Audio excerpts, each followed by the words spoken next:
বাংলাদেশের ইসলামিক চিন্তাধারায় এক মাইলস্টোন।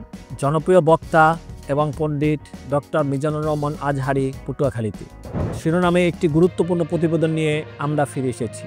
আজকের খবর, ডক্টর মিজানুর রহমান আজহারীকে স্বাগত জানাতে প্রস্তুত পটুয়াখালীবাসী। পটুয়াখালী কেন্দ্রীয় শহীদ মিনার ময়দানে আগামীকাল সকাল 10টায় এক বিশাল ইসলামিক জমায়েত হতে যাচ্ছে।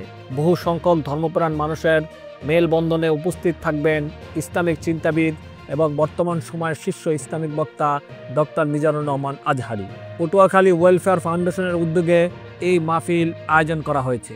সম্প্রতি ডক্টর আজহারী তার ফেসবুক পেজে এক বার্তায় জানিয়েছেন, বরিশাল বিভাগের বন্ধুরা, ইনশাআল্লাহ আগামীকাল থাকছি পটুয়াখালীর কেন্দ্রীয় শহীদ মিনার ময়দানে পটুয়াখালী ওয়েলফেয়ার ফাউন্ডেশনের উদ্যোগে আয়োজিত তাফসির কোরআন মাহফিলে। আসুন, দেখা হবে, কথা হবে। শহীদ মিনার ময়দানে প্রায় লাখ লাখ ধর্মপ্রাণ মানুষকে একত্রিত করার পরিকল্পনা নিয়ে চলছে প্রস্তুতি। এখানে তাফসিরুল কোরআন মাহফিলের মঞ্চে ইসলামিক আলোচনা সহ গুরুত্বপূর্ণ দিক তুলে ধরা হবে, যা উপস্থিত মানুষদের মনে গভীর প্রভাব ফেলবে।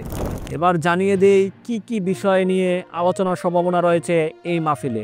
ডক্টর আজহারীর স্পষ্ট সোজাসাপটা উপস্থাপনা সকল শ্রেণীর মুসলমানদের মাঝে এক চিরস্থায়ী প্রভাব রাখবে, যারা ইসলামিক জ্ঞানকে প্রতিদিনের জীবনে প্রয়োগ করতে চান। পটুয়াখালীর সাধারণ মানুষ, তরুণ বা প্রবীণ, সবাই অপেক্ষা করছেন এক ঐতিহাসিক মুহূর্তের জন্য।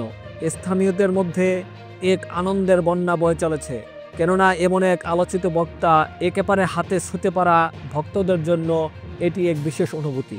এই ছিল আজকের সংবাদ। ডক্টর আজহারীকে স্বাগত জানাতে পটুয়াখালীর প্রস্তুতির একটি ছোট্ট প্রতিবেদন।